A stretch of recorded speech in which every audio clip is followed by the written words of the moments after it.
Welcome to Charts Today. My name's David Linton, and today's edition for Tuesday, the 1st of December, comes to you from London. And markets looking a little bit perky, a lot of green on the screen this morning. So just at first glance says the market's going higher. This is my long-term, medium-term, and short-term view of the market, weekly, daily, and 60-minute candlestick charts with the corresponding point figure targets. So we see the dollar. We start by looking at currencies. We see the dollar is just had a little bit of a recovery yesterday, but back to sinking lower. So we really are testing new lows there. So weak dollar is the theme, and that means the euro is looking stronger, of course, and breaking higher. So this is looking like a consolidation pattern where we will run again. So that's weaker dollar is very much the theme.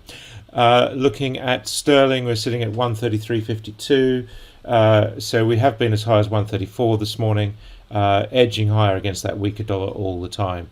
And if we look at sterling against the euro, we're sitting at 111.50, so just falling back from that 112 level. But the trend has been slowly up over the last few months.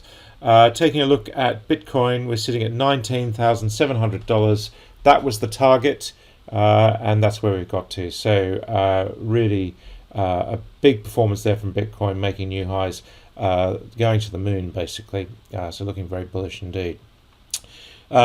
The S&P 500 index was down 0.5% yesterday, so just US market just struggling a little bit, and the Nasdaq still just struggling to make new highs. So that's the thing we need to keep an eye on. We still have downside targets hanging over us, which will only be negated when the market makes new high. The Dow falling back as well, down nearly 1%. So having touched that 30,000 mark, we've just not been able to hold on to it. The futures are looking pretty strong today, though. We're seeing the S&P future up nearly 1%, and the Nasdaq E-mini up 0.75%. So it does suggest a strong opening in the US market today, and that's pushed the VIX volatility lower just to 20. So we are seeing the fear index now really falling away. So markets taking everything in their stride right now. The FTSE 100 index, the future, is up over 1%.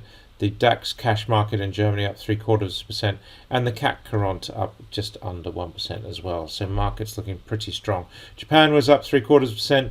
The Hang Seng was up nearly 1%, and the Shanghai Composite was up 1.75%. So pushing higher there as well. New weekly closing high there, but just not quite breaking out yet, but looks like Chinese stocks will run. The Sensex in India was up 1%, and the Aussie market was up over 1%. So market's pretty perky at the moment. Looking at gold, we're sitting at 17.95, recovering a little bit off that low of about 17.60. So we're still bearish on the short and medium term charts. The long term chart still looking pretty good. Silver also back above that important 23 level, which is a very clear support level for silver, and just starting to push above the cloud. US 10-year yield sitting at 0.86%. No big changes there. Taking a look at the energy mix now, Brent crude is up slightly, sitting at just under $48. We're struggling to push that $49. We've been neutral this week on crude, having been bullish last week. And WTI we're seeing just down very slightly. In fact, Brent's just ticked down while we speak. So we are very much stuck in these ranges at the moment, these key levels marked on the chart here. US nat gas sitting at 289, pretty sideways ranged there as well.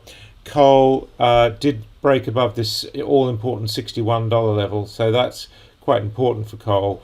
We see that resistance level there. We're breaking higher there. Emissions pushing higher as well, up 1%, and got good targets to play for. We're bullish on emissions again this week. MBP, gas market's looking pretty perky this morning. MBP up 1.3%, TTF up nearly 3%, so pushing higher there, and winter gas up 0.5%. Of course, we're dealing with rollover on the 1st of December in a lot of cases. German power is up to €43.20, just starting to hit this resistance level as well, so that's quite significant. So we see there that we are just pushing higher there too. And if we look at the quarterly chart, really pushing higher there also. All the other power markets looking pretty strong, especially Nordic power making a very strong recovery, having been right down to the €12 mark, now back at 20 euros. So lots of volatility in the Nordic market. So that's quite significant there. We see that recovery very sharp indeed. That's it for today. Until tomorrow, happy charting. See you then.